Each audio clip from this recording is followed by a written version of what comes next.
Welcome to the lecture, Abraham and Sarah, Isaac and Rebekah. In Genesis 12, 1 through 3, there is a promise made to Abram, one of the descendants of Shem, who in turn is the son of Noah, who in turn is a descendant of Adam, according to the biblical text.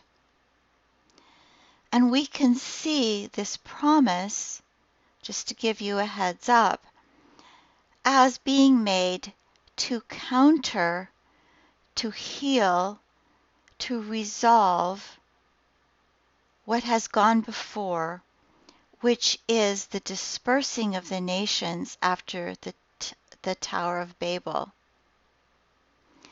The promise here involves offspring and blessing and land. Now the Lord said to Abram, "Go from your country and your kindred and your father's house to the land that I will show you.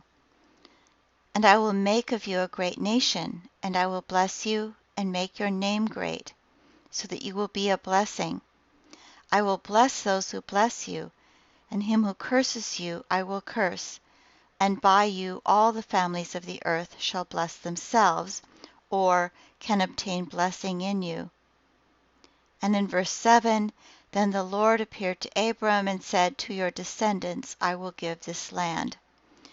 So offspring, a great nation, being a blessing to the families of the earth, and land. Blessing in the Old Testament includes fertility in humans, animals, and land, peace, security from enemies, good fortune and well-being for a tribe or a group. The word shalom sums it up, means more than peace. It means well-being. This blessing is for all of humankind and reverses the curses, even if only in a very small way, of Genesis 1 through 11.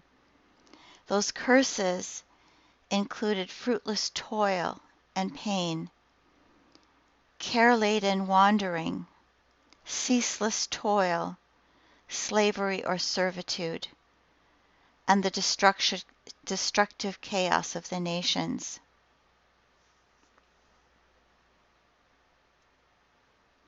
The promise of Genesis 12 is repeated to Abram in chapter 17, when God makes a covenant with Abram. He says that Abram will be the father of a multitude of nations, verse 4. He will be very fruitful. Nations will come from him. Kings shall come forth. Also, in verse 8, the promise of land is given. And what is added to this promise is that God will be with them. The presence of God, which has been lost in Genesis 3 through 11, is here again promised. The promise is further made to Isaac. And God says, "I will be with you and will bless you. For to you and to your descendants I will give all these lands, and I will fulfill the oath which I swore to Abraham your father. I will multiply your descendants as the stars of heaven, and will give to your descendants all these lands, and by your descendants all the nations of the earth shall bless themselves." And again, we have the promise of God's presence. "I will be with you." The promise is again repeated to Jacob when he dreams of the ladder or the staircase to heaven. And behold, the Lord stood above it and said, I am the Lord, the God of Abraham your father, the God of Isaac.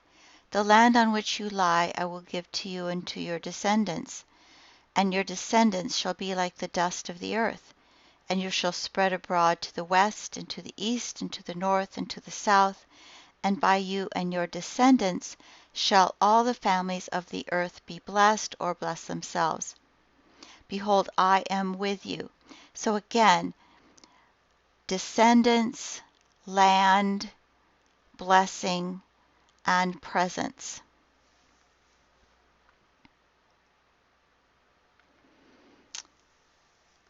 In moderating or undoing the curses, we find the beginning of renewal. Instead of being a place of toil, the land becomes a place of fruitfulness. Remember that one of the curses spoken to Adam is that the land will sort of be fighting him, will be in enmity with him. But here it becomes a place of fruitfulness. Sarah becomes a new Eve, the mother of nations. Genesis 17:16, I will bless her, and moreover I will give you a son by her. I will bless her, and she shall be a mother of nations. Kings of peoples shall come from her. Those that toil in childbirth, spoken about to Eve, now becomes a joy and a blessing in having a son by Abraham and her being the mother of nations. The land is given to Abraham and his descendants, possession of land being instead of wandering or slavery. And the nations will obtain blessing through Abraham and his descendants.